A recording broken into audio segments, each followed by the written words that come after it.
Gold, trusted gold buyers. మీరు తాకట్టు పెట్టిన బంగారాన్ని విడిపించి ఈ రోజు ఉన్న మార్కెట్ ధరకు కొనబడను. ప్రభాస్ గారిని లాంచ్ చేస్తున్నప్పుడు ఆ సినిమాకి మ్యూజిక్, ఈశ్వర్ సినిమాకి మ్యూజిక్ మీరే చేశారు. బట్ మీ కెరీర్ మొత్తం చూసుకుంటే ఒక మాస్ సినిమాకి అంటే అంత మాస్ సినిమాలకి, మాస్ హీరోలను ఎస్టాబ్లిష్ చేసే సినిమాలకి వర్క్ చేసిన తక్కువ, లవ్ మూవీస్కి ఎక్కువ చేశారు.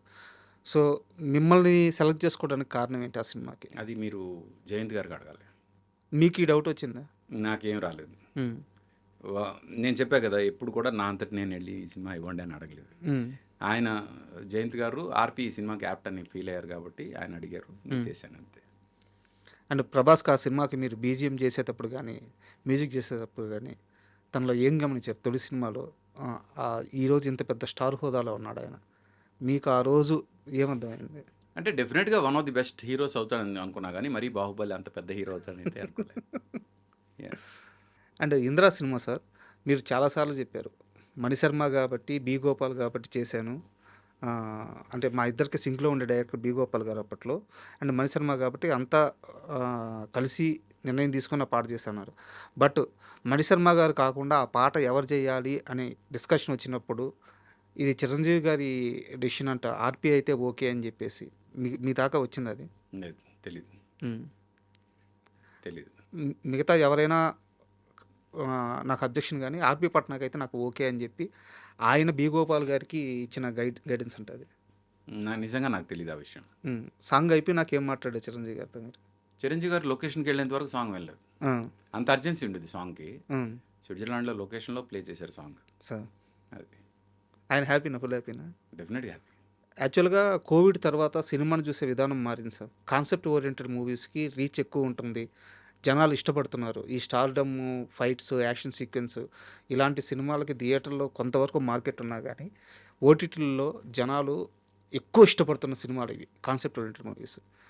మీ కెరీర్ మొత్తం డైరెక్ట్గా చేసిన సినిమాలన్నీ అలాంటి సినిమాలే చేశారు. ఇప్పుడు మార్కెట్ ఉంది, కానీ ఇప్పుడు మీరు సినిమాలు చేయట్లేదు. నేను చేయట్లేదు కాదు, నాకు చేయడానికి ప్రొడ్యూసర్ దొరకట్లేదు. మీరు ట్రైల్ చేస్తున్నారా? ప్రొడ్యూసర్ దొరికితే డెఫినెట్గా నేను ఇప్పుడు ఏమంటానంటే, చాలా ఖచ్చితంగా నేనేం చెప్తానంటే, ఈరోజు ఆర్పి పట్నాయక్ చేసే ప్రతి సినిమా సూపర్ హిట్ అవుతాయి. ఎందుకంటే ఈరోజు ఆడియన్స్ టేస్ట్ మారింది. ఓటీటీ వచ్చిన తర్వాత సినిమా ఇలా కాన్సెప్ట్ ఓరియంటెడ్ సినిమాలు బాగుంటాయి చూడడానికి అని. కట్ చేస్తే 6 పాటలు 4 ఫైట్లు కాదు, కాన్సెప్ట్ ఉంటే డెఫినెట్గా ఆడుతుంది అనే థాట్ ప్రాసెస్ ఆడియన్స్లో బాగా పెరిగింది. అందుకే ఓ బలగమ్మ ఆడింది, ఓ కోర్ట్ ఆడింది, సినిమాలన్నీ ఆడింది. జస్ట్ ఇమాజిన్ ఈరోజు బ్రోకర్ రిలీజ్ అయ్యంటే ఎంత పెద్ద హిట్. కరెక్ట్. ఎందుకు అంటే జనం టేస్ట్ పూర్తిగా మారిపోయింది. ఈ టైంలో ఆర్పి పట్నాయక్ థాట్ ప్రాసెస్ ఏదైతే ఉందో, ఈ థాట్ ప్రాసెస్ వచ్చే ప్రతి సినిమా ఆడుతుందని నా ఫీలింగ్. ఆడియన్స్కి నా నుంచి వచ్చే సినిమాలు చూడడానికి రెడీగా ఉన్నారు ఆడియన్స్. ప్రొడ్యూసర్స్ ధైర్యం చేయాలంతే. బట్ మీరు అప్రోచ్ అవ్వాలి కదా ప్రొడ్యూసర్స్ని. అంటే పెద్ద ప్రొడ్యూసర్స్ దగ్గరికి నేను అప్రోచ్ అవ్వను. ఎందుకంటే వాళ్ళకు కొన్ని లిమిటేషన్స్ ఉంటాయి, వాళ్ళకు కొన్ని ఇవి ఉంటాయి, అంటే వాళ్ళకు కొన్ని క్యాల్కులేషన్స్ ఉంటాయి. నా సినిమాలు ఏవి క్యాల్కులేషన్స్లో వెళ్ళవు. ఇది క్యాల్కులేషన్ అంటే దాన్ని, అంటే you know the roll and break it అనే నమ్ముతాను నేను. ఇంకోటి, అందరు ఆలోచనలు ఎక్కడ ఆగిపోతాయి అక్కడ మన ఆలోచనలు మొదలు అవ్వాలి అని నా ఫీలింగ్. అందుకు నా కథలన్నీ కొత్తగా ఉంటాయి. అందుకు వాటిని బ్రేక్ చేసే కాన్సెప్ట్స్ ఎప్పుడైతే నేను చెప్తానో, వాళ్ళు ఆటోమేటిక్గా దానిలో ఇలాంటి ఒక కమర్షియల్ ఎలిమెంట్ ఉంటే ఎలా ఉంటుంది అని అడుగుతారు. దాంతో నేను ఏదైతే కోరు ఉంటుందో, అంటే అవుట్ ఆఫ్ ది బాక్స్ ఆలోచించానో, అది మళ్ళీ ఇన్సైడ్ ది బాక్స్ అయిపోతాయి. అక్కడ నా క్రియేటివ్ మైండ్కి ఒక చిన్న కాన్ఫ్లిక్ట్ వస్తుంది. అందుకు పెద్ద ప్రొడ్యూసర్ల దగ్గర ఎప్పుడు అప్రోచ్ అవ్వను. ఈ కొత్త ప్రొడ్యూసర్లు ఏమో బకరాలకు పడిపోతారు, బకరాలు అయిపోతారు, ఎవరెవరికో పడతారు పాపం. వాళ్ళకేమో మనం కన్విన్స్ చేయలేము, మా సినిమా బాగుంటుంది చేయండి, నేను చేసే సినిమా అని. ఆ కాన్ఫ్లిక్ట్లో డెఫినెట్గా నేను ఉన్నాను. ఎవరైనా మంచి ప్రొడ్యూసర్లు ఆర్పితో చేస్తే బాగుంటుందని ఫీల్ అయ్యి వస్తే మాత్రం నా వైపు నుంచి నేను గ్యారంటీ ఇచ్చేది ఏంటంటే, మీరు గర్వంగా చెప్పుకునే సినిమా అయితే చేస్తా. కమర్షియల్గా పెద్ద హిట్ అవుద్ది అని నేను గ్యారంటీ ఇవ్వలేను, ఎందుకంటే మనం రిలీజ్ చేసే డేటు, సిచ్యువేషన్ అన్నిటి బట్టి మారుతుంది. బట్ లైఫ్ లాంగ్ ఈ సినిమా నేను చేశానని గర్వంగా చెప్పుకునే సినిమా అయితే చేస్తాను. తేజ గారితో మీ రిలేషన్ ఎలా ఉంది ఇప్పుడు? మొన్న ఆయన బర్త్డేకి వెళ్ళి విష్ చేసి వచ్చాను. చాలాసేపు కలిసి మాట్లాడుకొని వచ్చాను.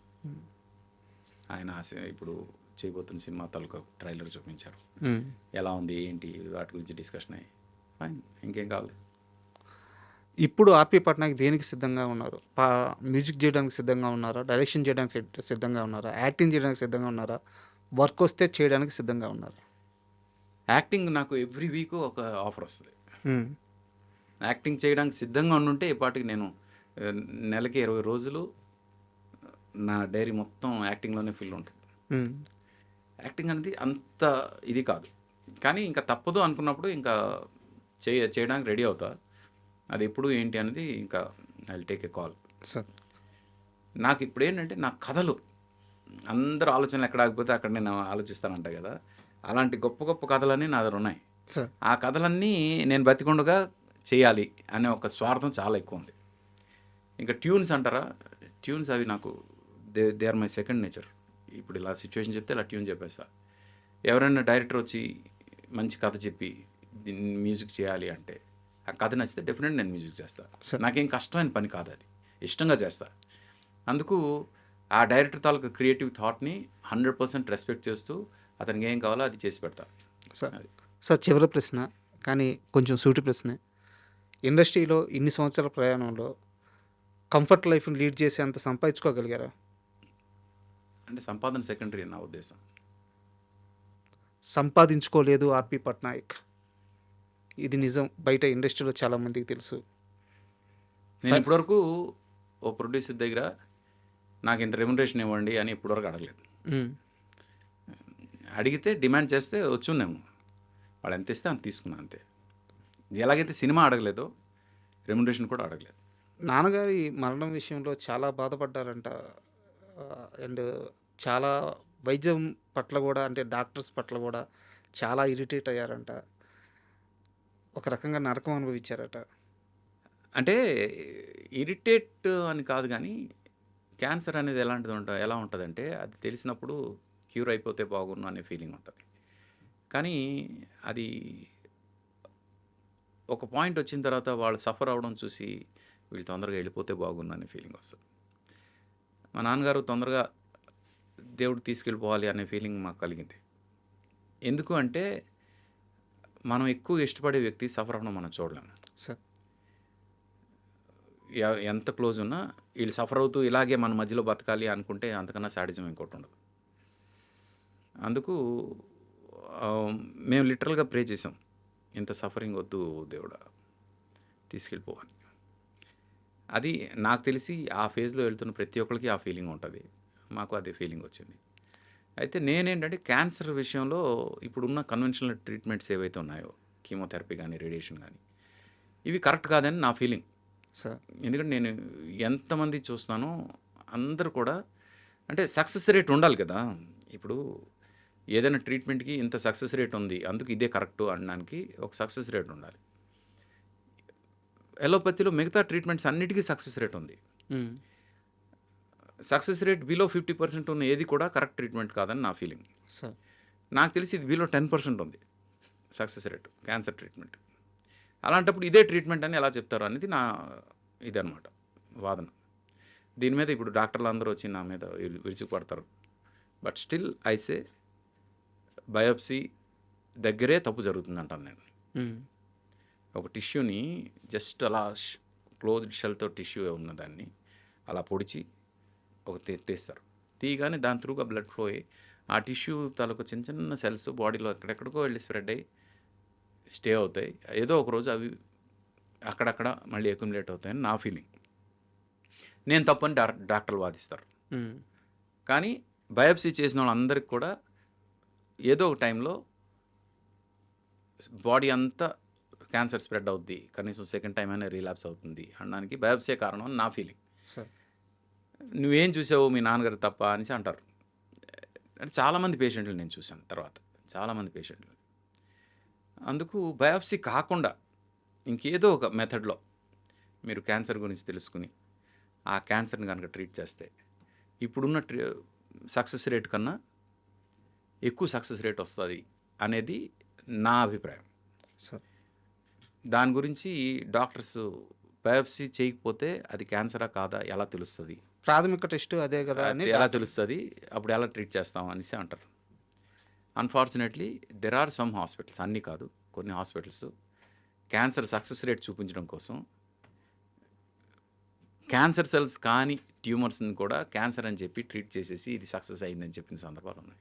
బా అలాంటప్పుడు బయాప్సీ కాకుండా ఇంకొక మెథడ్లో మీరు క్యాన్సర్ని గుర్తించి దాని మీద ట్రీట్ చేస్తే సక్సెస్ రేట్ పెరుగుతుంది అని నేను అభ్యర్థిస్తున్నాను డాక్టర్స్కి.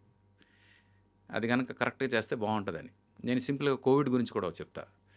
కోవిడ్ మీకు ఫస్ట్ వేవ్ కన్నా సెకండ్ వేవ్లో ఎక్కువ మంది జనం చనిపోయారు. చనిపోయింది ఎక్కువ. అవును సార్. ఎందుకు? ఎందుకంటే ఫస్ట్ వేవ్లో అందరూ ఇళ్లలో ఉన్నారు సార్. ఎవరు బయటికి రాలే. సెకండ్ వేవ్కి వచ్చేసరికి ఈ ఫస్ట్ వేవ్లో ఇళ్లలో ఉన్న వాళ్ళందరికీ వైటమిన్ డి లెవెల్స్ బాగా పడిపోయాయి. విటమిన్ డి లెవెల్స్ ఎవరెవరికైతే స్ట్రాంగ్గా ఉన్నాయో వాళ్ళందరూ బతికారు. ఎవరెవరికైతే అవి తక్కువ ఉన్నాయో వాళ్ళందరూ చనిపోయారు. సార్. ఈవెన్ ఫస్ట్ వేవ్లో చనిపోయిన వాళ్ళకి కూడా విటమిన్ డి లెవెల్స్ తక్కువ ఉండడం వల్లే చనిపోయారు. One of the major reasons. మిగతా రీజన్స్ ఏమైనా ఉండొచ్చు కాక విటమిన్ డి అనేది ఇమ్యూనిటీ బూస్టర్ అనమాట. ఆ ఇమ్యూనిటీని కరెక్ట్గా డిసైడ్ చేసింది విటమిన్ డి. నేను నా లైఫ్లో చూశాను. మా అమ్మకి నాకు ఒకేసారి ఇది వస్తే కోవిడ్ వస్తే నేను హాస్పిటలైజ్ అయ్యాను. మా అమ్మ ఇంట్లో ఉంది. ఇద్దరం ఈక్వల్గా సఫర్ అయినా మా అమ్మకి ఎలాంటి ప్రాబ్లం రాలేదు, నాకు ప్రాబ్లం వచ్చింది. మా అమ్మకి ఎందుకు ప్రాబ్లం రాలేదంటే జస్ట్ 1 month ముందు తనకు విటమిన్ డి లెవెల్స్ పడిపోయాయి అనే ఉద్దేశంతో తను ట్రీట్మెంట్ తీసుకుంది విటమిన్ డికి. ఓకే. నాకన్నా ఎక్కువ వలనరబుల్ మా అమ్మ ఏజ్ ప్రకారం, కానీ మా అమ్మ was safe compare to me. నాకు వైటమిన్ డి లెవెల్స్ తక్కువ ఉండేవి. అందుకు డాక్టర్స్ చేసిన తప్పు ఏంటి? మీరు ఈ పారాసిటమాల్స్ తీసుకోండి, ఇవి తీసుకోండి, ఇవి తీసుకోండి, అవి తీసుకోండి, ఇవన్నీ పక్కన పెట్టుకోండి, ఇలాంటివి పెట్టుకోండి, ఇవన్నీ చెప్పారు. కానీ మీరు వైటమిన్ డి లెవెల్స్ కరెక్ట్గా మెయింటైన్ చేయండి అని చెప్పుంటే సెకండ్ వేవ్లో అంతమంది చనిపోయేవాళ్ళు కాదు. ఈవెన్ ఫస్ట్ వేవ్లో కూడా అంతమంది చనిపోయేవాళ్ళు కాదు. ఇప్పుడు ఈ పాడ్కాస్ట్ వల్ల ఏదైనా మంచి జరుగుతుంది అంటే నేను అందరికీ చెప్పేది ఏంటంటే మన లైఫ్ మోస్ట్ అన్సర్టెన్. మనకి ఏదైనా వైరస్ ఎనీ మూమెంట్ అటాక్ అవ్వచ్చు. అందుకు వైటమిన్ డి లెవెల్స్ కనుక మీరు మెయింటైన్ చేస్తే మీరు చావరు. అంతవరకు నేను గ్యారంటీ ఇస్తాను. And for more videos, Please subscribe to iDream. Please subscribe to iDream. Please subscribe iDream. And please subscribe to iDream. For more videos, subscribe to iDream. please like, share and subscribe to the channel. Congratulations, iDream. Subscribe to iDream. Subscribe to iDream. So subscribe to iDream Media. iDream ki iDream team andarki huge congratulations. Please subscribe iDream Media. Please subscribe to iDream. Subscribe iDream. Please subscribe to iDream. iDream అంటే నా కళల ఛానల్ను subscribe చేసుకున్న నోరు తిరుగుతలేదు. మీరైతే గంట గుర్తు కొట్టండి. For more such videos, please subscribe to iDream. Subscribe to iDream. Please subscribe to iDream. Please subscribe iDream Media. Please do subscribe to iDream. Please subscribe to iDream Media. For best entertainment and information, please subscribe iDream. And don't forget to subscribe to iDream.